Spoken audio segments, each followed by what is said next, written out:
I think he's frustrated at the direction of the organization. He's frustrated with the protection he's gotten. And basically when he comes out and says what he does and doesn't shut the door on the idea that perhaps he could be traded, which, by the way, Seattle controls, even though Russell Wilson has a no-trade clause, it just continues to add to the intrigue that is this offseason. Yeah, it's going to be fascinating. Chris, we'll have it all covered right here on NFL Live every day at 4 Eastern. Mina, you're our resident Seahawks fan. What do you think about Russ's comments today? He's been all over the map on all this stuff. Well, there's a lot to unpack, but I'll focus on what Russell focused on in his comments, which is the protection or lack thereof. He's been sacked nearly 400 times. I've watched every single one of them, winced at home. And I can tell you two things are true at the same time, which I realize is illegal in sports television, but I'm going to try to do it anyways.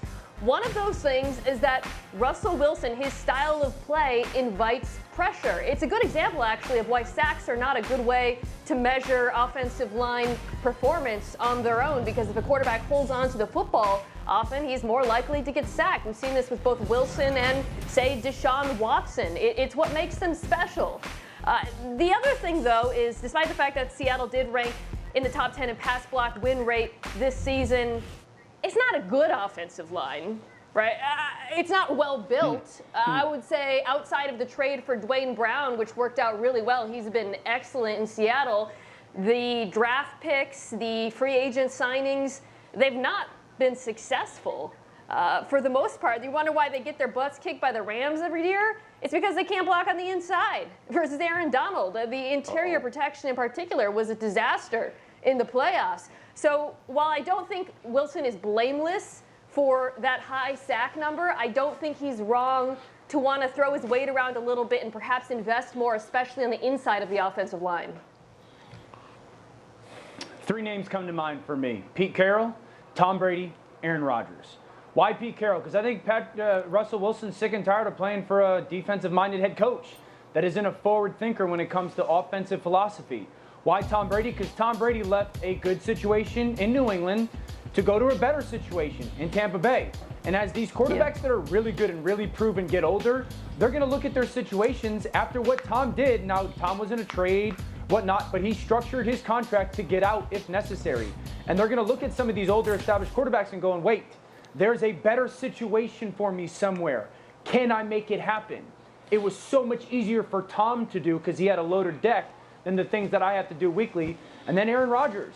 Look at the scheme that Aaron Rodgers gets to play in. How come I can't get to play in that type of offensive scheme that's all that play action and movement and throw the ball downfield and easy throws and a good offensive line and a good run game? So I think there's a lot of smoke to this fire.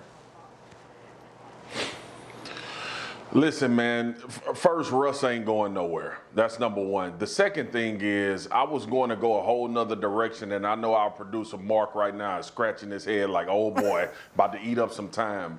I'm going to tell y'all this, though. I do not like Russ coming out publicly and saying he needs to be protected better.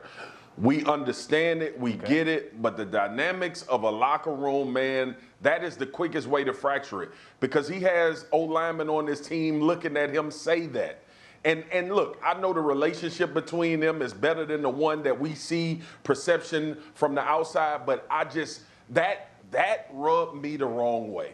That rubbed me the absolute wrong way. And I don't think that's how Russ moves on from the Seattle Seahawks. I don't know if it's something that he wanted to say publicly to put a message to them, but you also got to think about the guys that's hearing you say that look at you as the leader, look at you as the face of the franchise. And I will admit, I could be looking at it wrong, but I'm telling y'all right now, when I heard that played by Russell Wilson, that did not sit well with me on behalf of the guys that are up there trying to protect him from getting hit. Yeah, it's an interesting point. Russell Wilson, by the way, has been sacked 394 times in his career. That's the most in a player's first 9 seasons since the 1970 merger.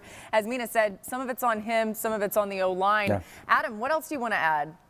Marcus, let's not make the mistake of saying that somebody is not going to go somewhere. Because there were enough people that said the same thing about Tom Brady, and he went to Tampa Bay. Okay? Now, if Russell is going to go somewhere, and let's be very clear, Seattle doesn't want to move on from him. We got all that. But let's just say if he were to go somewhere, he's going to have to do some unpleasant things and say some unpleasant things and deliver some unpleasant messages and kind of man up a little bit. That's the truth. And so if he's poking the bear already, I think that's an indication of what he might be willing to do going forward, which is what he would have to do if he wants to shoot his way out of town. But don't say that somebody's not great going point. anywhere, because that doesn't happen in the NFL. Yeah, you know what? That's actually proof of Adam Schefter's love for Marcus Spears, because he's like, I'm going to make sure that my man doesn't look wrong here if something happens. Mina, let's get into the finances of this, though. Is it even possible financially, when you look at the cap for Seattle, for Russell Wilson to be traded? So, having just listened carefully to my much wiser colleague, Adam Schefter, I'm not going to say Russell Wilson's never moving. I will not say that. But I will say it would be bonkers from a cap perspective for Seattle. We're talking about a $39 million cap hit if they traded him. I don't care what kind of package you get of picks for him. The only reason you take that kind of hit in exchange for a haul is if you think your team is a disaster. Frankly, Houston might be considering that right now. That's a terrible football team. Seattle is not a terrible football team. So from a team perspective, this would be a terrible decision. Adam, last word. Well, again, we're in the offseason where teams are taking cap hits. The Rams took a $22 million cap hit. The Eagles are prepared to take a $30 million cap hit. We are in unprecedented waters, and the more that things change, the more likely they're going to continue to keep on changing. Thanks for watching ESPN on YouTube. For live streaming, sports, and premium content, subscribe to ESPN+.